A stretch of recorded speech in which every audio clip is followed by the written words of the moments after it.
क्या आप कभी ऐसा महसूस करते हैं कि आप एक अदृश्य शक्ति के खिलाफ लड़ रहे हैं, कि आप जीवन में एक ही पैटर्न, एक ही दर्द, एक ही निराशा को बार बार दोहरा रहे हैं?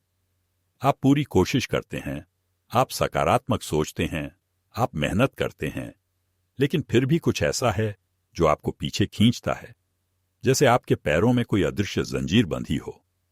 आपको बताया गया है कि अतीत को भूल जाओ, आगे बढ़ो, मजबूत बनो। आपको सलाह दी गई है कि अपने अंदर के उस बच्चे को जो कभी डरा हुआ था, अकेला था, या जिसे चोट पहुंची थी, उसे नजरअंदाज कर दो, उसे बड़ा होने के लिए कहो। लेकिन क्या होगा अगर मैं आपसे कहूं कि यही सलाह आपकी सबसे बड़ी बाधा है? क्या होगा अगर मैं आपसे कहूं कि आपकी असली शक्ति उस हिस्से को नकारने में नहीं, बल्कि उसे अपनाने में है? हम आज आपके अस्तित्व के उस हिस्से के बारे में बात करने जा रहे हैं जिसे आपने शायद बहुत पहले ही छोड़ दिया है, आपका आंतरिक बच्चा। लेकिन हम इसे किसी पुरानी मनोवैज्ञानिक धारणा के रूप में नहीं देखेंगे। हम इसे क्वांटम भौतिकी, तंत्रिका विज्ञान और प्राचीन आध्यात्मिक ज्ञान के लेंस से देखेंगे। हम यह उजागर करेंगे कि आपका वह छोटा संस्करण केवल एक स्मृति नहीं है, वह एक जीवित ऊर्जा है, एक आवृत्ति है जो आज भी आपके भीतर गूंज रही है। और उस आवृत्ति के साथ सचेत रूप से जुड़ना, उससे संवाद करना और उसे प्रेम देना न केवल एक मनोवैज्ञानिक अभ्यास है, बल्कि यह एक ऊर्जावान बदलाव है जो आपके जीवन के अनुभव के वर्तमान प्रतिमान को फिर से लिख सकता है और पीढ़ियों से चले आ रहे पैटर्न को तोड़ सकता है। यह आपके भीतर के ब्रह्मांड को फिर से व्यवस्थित करने की कुंजी है। समाधान आपके उस घायल हिस्से को ठीक करने या उससे छुटकारा पाने की कोशिश करना नहीं है। समाधान एकीकरण है। इसे क्वांटम स्तर पर सोचें। क्वांटम भौतिकी हमें बताती है कि हर चीज ऊर्जा, आवृत्ति और कंपन है।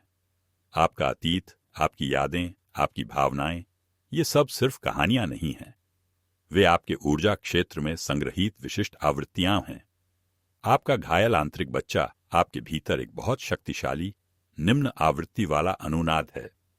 जब तक यह अनसुलझा रहता है, यह लगातार एक संकेत प्रसारित करता है और आकर्षण के नियम के अनुसार आप अपने जीवन में उन लोगों, परिस्थितियों और अनुभवों को आकर्षित करते हैं जो उस मूल चोट की आवृत्ति से मेल खाते हैं। यही कारण है कि पैटर्न दोहराए जाते हैं। आप सचेत रूप से कुछ और चाहते हैं, लेकिन आपका ऊर्जावान प्रसारण कुछ और ही कह रहा है। तो एकीकरण का क्या अर्थ है? इसका मतलब है कि आप अपने वर्तमान, अधिक जागरूक स्व की उच्च आवृत्ति वाली ऊर्जा लेते हैं और इसे उस हिस्से पर केंद्रित करते हैं जो दर्द में फंसा हुआ है। यह प्यार और समझ के प्रकाश को अतीत के अंधेरे कोने में चमकाने जैसा है।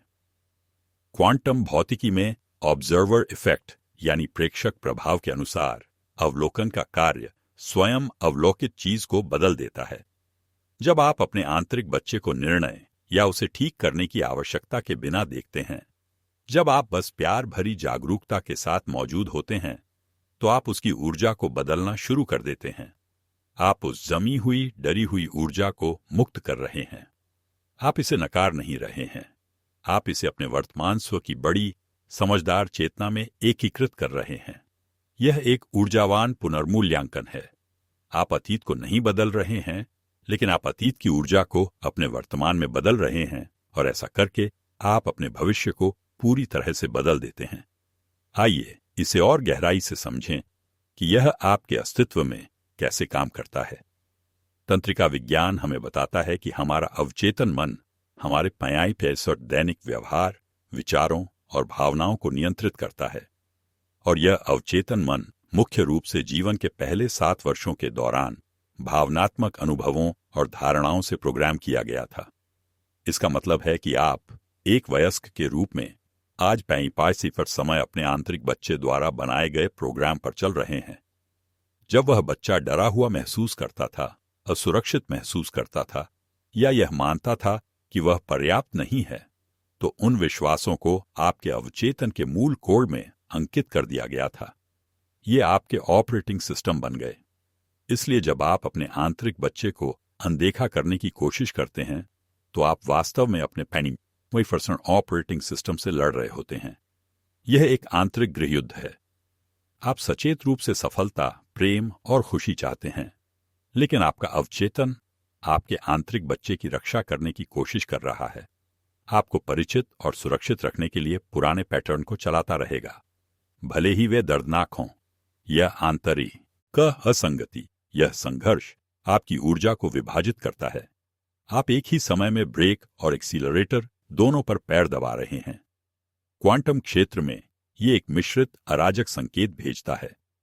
ब्रह्मांड को यह नहीं पता कि किस पर प्रतिक्रिया देनी है, इसलिए यह आपको उस मिश्रित ऊर्जा का प्रतिबिंब देता है। भ्रम, ठहराव और संघर्ष। आपकी पहचान उस घायल बच्चे की कहानियों से बंधी हुई है। आप सोचते हैं कि आप एक वयस्क हैं जो निर्णय ले रहा है, लेकिन अक्सर यह एक डरा हुआ बच्चा होता है जो दिखाता है, जो परिचित दर्द की तलाश में रहता है, क्योंकि अपरिचित आनंद से अधिक सुरक्षित महसूस होता है। इस हिस्से को एकीकृत करने से इनकार करके आप अपनी पहचान को उसके घावों से परिभाषित होने देते हैं। तो हम इस बदलाव को तेजी से कैसे ला सकते हैं? यह केवल सोचने या विश्लेषण करने के बारे में नहीं है। यह एक मूर्त, महसूस किया जाने वाला अनुभव बनाने के बारे में है। यहां कुछ व्यावहारिक कदम हैं जो क्वांटम सिद्धांतों पर आधारित हैं। पहला कदम है संवाद शुरू करना। अपने लिए एक शांत जगह और समय खोजें। अपनी आंखें बंद करें और अपने आप को अपने बचपन के संस्करण की कल्पना करने की अनुमति दें। उसे देखें, उसे महसूस करें, फिर उसे बात करें। उसे पूछें, तुम्हें कैसा लग रहा है? तुम्हें मुझसे क्या चाहिए? तुम्हें क्या सुनने की जरूरत है? और फिर चुप रहें और सुनें। जवाब आपके विचारों, भावनाओं या शरीर में संवेदनाओं के रूप में आ सकता है। यह क्वांटम ऑब्जर्वर इफेक्ट का सक्रिय अनुप्रयोग है। आप अपनी चेतना को एक विशिष्ट ऊर्जा पर केंद्रित कर रहे हैं और उस पर ध्यान केंद्रित करके आप उसे प्रभावित करना शुरू कर देते हैं। दूसरा कदम है उसे वह देना जो उसे चाहिए था लेकिन नहीं मिला। अगर वह डरा हुआ है तो उसे अपनी वर्तमान शक्ति और ज्ञान से आश्वस्त करें। उसे बताएं, मैं यहां हूं, मैं तुम्हें सुरक्षित रखूंगा। हम इससे निकल आए। अगर वह अकेला महसूस करता है तो उसे अपने प्यार और उपस्थिति से घेर लें। उसे बताएं, तुम कभी अकेले नहीं थे और तुम अब कभी अकेले नहीं होगे। आप जो कर रहे हैं वह एक नई भावनात्मक स्मृति बना रहा है। तंत्रिका विज्ञान में इसे मेमोरी रिकंसोलिडेशन कहा जाता है। जब आप एक पुरानी स्मृति को याद करते हैं तो यह थोड़ी देर के लिए लचीली हो जाती है। उस क्षण में आप एक नया भावनात्मक अनुभव जोड़कर उसे फिर से सहेज सकते हैं। आप वस्तुतः अपने मस्तिष्क में तंत्रिका मार्गों को फिर से तार तार कर रहे हैं। आप अपने अवचेतन को फिर से प्रोग्राम कर रहे हैं। यह सिर्फ एक अच्छी कल्पना नहीं है, यह एक गहरा न्यूरोबायोलॉजिकल कार्य है। यह ऊर्जावान स्तर पर प्रतिध्वनि या रेजोनेंस के सिद्धांत का उपयोग करने जैसा है। आप जानबूझकर प्रेम, सुरक्षा और स्वीकृति की एक सुसंगत आवृत्ति बना रहे हैं और उस आवृत्ति को अपने अतीत के उन हिस्सों के साथ प्रतिध्वनित होने दे रहे हैं जिन्हें इन ऊर्जाओं की सबसे अधिक आवश्यकता है। यह आपके पूरे ऊर्जा क्षेत्र में उपचार की लहरें भेजता है। आइए इस अवधारणा का और विस्तार करें। आपका आंतरिक बच्चा केवल आपके भीतर एक मनोवैज्ञानिक संरचना नहीं है। क्वांटम दृष्टिकोण से समय रैखिक नहीं है। अतीत, वर्तमान और भविष्य एक साथ मौजूद हैं। आपका वह छोटा संस्करण अभी भी आपके ऊर्जा क्षेत्र में एक आवृत्ति के रूप में मौजूद है। यह आपके अस्तित्व का एक हिस्सा है जो एक अलग समय आयाम में कंपन कर रहा है। जब आप इस एकीकरण का काम करते हैं तो आप एक बहुआयामी उपचारक बन जाते हैं। आप अपनी चेतना को समय के पार भेज रहे हैं ताकि अपने आप के एक ऐसे पहलू को पुनः प्राप्त कर सकें जो खंडित हो गया था। यह क्वांटम उलझाव या क्वांटम एंटेंगलमेंट की तरह है। आपका वर्तमान स्व आपके अतीत के स्व से उलझा हुआ है। एक में जो होता है वह तुरंत दूसरे को प्रभावित करता है। जब आप अपने अतीत के स्व को प्रेम और सुरक्षा भेजते हैं तो आप अपने वर्तमान स्व को ठीक कर रहे होते हैं। यह वह जगह है जहां एपिजेनेटिक्स का विज्ञान भी आता है। एपिजेनेटिक्स हमें दिखाता है कि हमारे अनुभव और भावनाएं हमारे जीन को चालू या बंद कर सकती हैं। पीढ़ियों से चले आ रहे आघात सचमुच हमारी डीएनए अभिव्यक्ति में कूटबद्ध हो सकते हैं। जब आप अपने आंतरिक बच्चे को एकीकृत करते हैं तो आप उस मूल आघात की भावनात्मक और ऊर्जावान जड़ को संबोधित कर रहे होते हैं। आप अपने शरीर को एक नया संकेत भेज रहे हैं। आप तनाव और अस्तित्व के जीन को बंद कर रहे हैं और विकास और मरम्मत के जीन को चालू कर रहे हैं। आप सचमुच अपने शरीर विज्ञान को सेलुलर स्तर पर बदल रहे हैं। आप पीढ़ियों के दर्द के चक्र को तोड़ रहे हैं। आप न केवल खुद को ठीक कर रहे हैं, बल्कि आप अपने पूर्वजों और अपने वंशजों के लिए ऊर्जावान मार्ग को भी साफ कर रहे हैं। प्राचीन वेदांतिक दर्शन में इसे संस्कार शुद्ध कहा जाता है। संस्कार हमारे अवचेतन मन में गहरे ऊर्जावान प्रभाव हैं जो हमारे कर्म पैटर्न को चलाते हैं। अपने आंतरिक बच्चे के साथ ये संवाद और प्रेम इन संस्कारों को शुद्ध करने और उनकी ऊर्जा को मुक्त करने का सबसे सीधा तरीका है, जिससे आप कर्म के चक्रों से मुक्त हो जाते हैं। जब आप आंतरिक असंगति को ठीक करते हैं, जब आपका सचेत मन और अवचेतन मन एक ही चीज चाहते हैं, तो आप एक सुसंगत ऊर्जावान संकेत भेजना शुरू करते हैं। आपकी ऊर्जा विभाजित नहीं है। आप एक शक्तिशाली केंद्रित लेजर की तरह बन जाते हैं और क्वांटम क्षेत्र उस स्पष्टता और सुसंगतता पर तेजी से और शक्तिशाली रूप से प्रतिक्रिया देता है। तो आप इसे अपने दैनिक जीवन में कैसे एकीकृत करते हैं? यह एक बार की घटना नहीं है। यह एक सतत संबंध है जिसे आप अपने साथ बनाते हैं। इसे एक दैनिक अभ्यास बनाएं। हर सुबह जागने पर एक क्षण के लिए अपने आंतरिक बच्चे से मिलें। पूछें, आज हमें क्या चाहिए? हम आज कैसा महसूस करना चाहते हैं? दिन के अंत में सोने से पहले फिर से मिलें। दिन के बारे में बात करें। किसी भी डर या चिंता को शांत करें।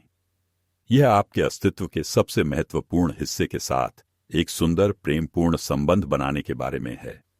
मैं आपको अभी मेरे साथ एक छोटा सा व्यायाम करने के लिए आमंत्रित करता हूं। जहां भी आप हैं, बस एक क्षण के लिए रुकें। अपनी आंखें बंद करें। अगर आप सहज महसूस करते हैं, एक गहरी सांस अंदर लें और छोड़ें। अब मैं चाहता हूं कि आप अपने छोटे संस्करण को अपने मन की आंखों में लाएं। वह उम्र चुनें जहां आपको सबसे ज्यादा जरूरत थी। उसे देखें और बस उससे पूछें, तुम्हें मुझसे क्या सुनने की सबसे ज्यादा जरूरत है? पहला जवाब जो भी आए उस पर भरोसा करें। शायद यह है, मुझे तुमसे प्यार है। शायद यह है, मुझे तुम पर गर्व है। या शायद यह है, मुझे खेद है कि मैंने तुम्हें इतने लंबे समय तक अनदेखा किया। जो भी शब्द आते हैं, उन्हें अपने पूरे दिल से उस बच्चे को दें। उसे अपनी ऊर्जा में उन शब्दों को महसूस करने दें। उसे अपने प्यार और स्वीकृति में भीगने दें। इस क्षण को महसूस करें। यह वास्तविक है। यह शक्तिशाली है। यह उपचार है। जब आप तैयार हों तो अपनी आंखें खोलें। आपने जो अनुभव किया उस ही नीचे टिप्पणी में साझा करने पर विचार करें। यह साझा करना आपके इरादे को मजबूत करता है और दूसरों को भी ऐसा करने के लिए प्रेरित करता है। चलिए एक साथ एक उपचार समुदाय का निर्माण करते हैं। जैसे ही आप इस यात्रा को शुरू करते हैं, आपको प्रतिरोध का सामना करना पड़ सकता है। आपका अहंकार, जो आपकी घायल पहचान से जुड़ा हुआ है, वापस लड़ सकता है। संदेह के विचार आ सकते हैं। यह मूर्खतापूर्ण है। यह काम नहीं कर रहा है। मैं बस कल्पना कर रहा हूं। यह समझना महत्वपूर्ण है कि यह क्या है। यह पुरानी प्रोग्रामिंग है जो नियंत्रण बनाए रखने की कोशिश कर रही है। जब आप अपने आंतरिक बच्चे को ठीक करते हैं, तो आप उस पहचान को भंग कर रहे होते हैं जो दर्द और सीमा पर बनी थी। अहंकार को इससे खतरा महसूस होता है। जब संदेह उठता है, तो उसे एक संकेत के रूप में पहचानें कि आप प्रगति कर रहे हैं। संदेह केवल एक और आवृत्ति है। आपको इसके साथ जुड़ने की जरूरत नहीं है। बस इसे स्वीकार करें और फिर अपना ध्यान प्यार की आवृत्ति पर वापस लाएं। इस नई एकीकृत अवस्था को स्थिर और बनाए रखने की कुंजी निरंतरता है। यह जिम जाने जैसा है। आप एक बार जाकर स्थायी परिणाम की उम्मीद नहीं कर सकते। आप एक नया भावनात्मक और ऊर्जावान मांसपेशी बना रहे हैं। हर बार जब आप अपने आंतरिक बच्चे के साथ प्यार से जुड़ते हैं, तो आप उस मांसपेशी को मजबूत कर रहे होते हैं। आप अपने तंत्रिका तंत्र को सुरक्षा और सुसंगतता की एक नई आधार रेखा पर फिर से प्रशिक्षित कर रहे हैं। कुछ दिन दूसरों की तुलना में आसान होंगे। कुछ दिनों में पुरानी भावनाएं सतह पर आ सकती हैं। यह एक अच्छा संकेत है। इसका मतलब है कि वे रिहा होने के लिए तैयार हैं। जब ऐसा होता है तो आपका काम उनका विश्लेषण करना या उन्हें दबाना नहीं है, बल्कि अपने छोटे स्व को पकड़ना है और उसे उन भावनाओं के माध्यम से प्यार करना है। उसे बताएं, इन भावनाओं को महसूस करना सुरक्षित है। मैं तुम्हारे साथ यहीं हूं। आप अपने आप के लिए वह सुरक्षित, प्यार करने वाले माता पिता बन जाते हैं जो आपको हमेशा चाहिए था। इस अभ्यास के माध्यम से आप अपनी आत्म मूल्य की भावना को बाहरी स्रोतों से हटाकर अपने भीतर एक अटूट आंतरिक स्थिति में बदल देते हैं। आप सीखते हैं कि आपका मूल्य जन्मजात है। यह कुछ ऐसा नहीं है जिसे आपको अर्जित करना या साबित करना है। अंत में आइए इस पूरी कथा को फिर से परिभाषित करें। आप एक टूटे हुए इंसान नहीं हैं जिसे ठीक करने की जरूरत है। आपका वर्तमान स्व उस छोटे बच्चे के लचीलेपन और जीवित रहने की क्षमता का एक वसीयतनामा है। आप यहां हैं क्योंकि वह जीवित रहा। उसने आपको यहां तक पहुंचाया। उसने उन सभी चुनौतियों, दर्द और अकेलेपन को सहन किया ताकि आप आज इस क्षण में मौजूद हो सकें। उसे नजरअंदाज करना या शर्मिंदा करना उस अविश्वसनीय शक्ति और साहस का अपमान है। उसे एकीकृत करना, उसे प्यार करना, उसे सम्मान देना आपके अस्तित्व की यात्रा का अंतिम सम्मान है। आपका काम अपने अतीत से छुटकारा पाना नहीं है। आपका काम घर जाना और अपने उस हिस्से को वापस लाना है जिसे आपने पीछे छोड़ दिया था। जब आप अपने आंतरिक बच्चे को अपनी चेतना में एकीकृत करते हैं तो आप संपूर्ण हो जाते हैं। आप अपनी शक्ति को पुनः प्राप्त करते हैं जो समय और आघात में बिखर गई थी। आप एक विभाजित, संघर्षरत प्राणी से एक एकीकृत, सुसंगत निर्माता बन जाते हैं। यह सिर्फ आत्म सुधार नहीं है, यह आत्मस्मरण है। यह याद रखना है कि आप कौन थे, इससे पहले कि दुनिया आपको बताए कि आपको कौन होना चाहिए। आपका आंतरिक मूल्य कभी नहीं गया। यह बस आपके छोटे सौ के अनसुलझे दर्द के नीचे दब गया था। उस दर्द को प्यार की रोशनी में लाकर आप अपने असली, सहज रूप से मूल्यवान, असीम रूप से शक्तिशाली स्व को प्रकट करते हैं। आज उस संवाद को शुरू करने का संकल्प लें। यह केवल अपने लिए नहीं, बल्कि उन सभी के लिए एक प्रेम का कार्य है जिनका जीवन आप अपनी नई, संपूर्ण और उज्ज्वल ऊर्जा से स्पर्श करेंगे। यात्रा अब शुरू होती है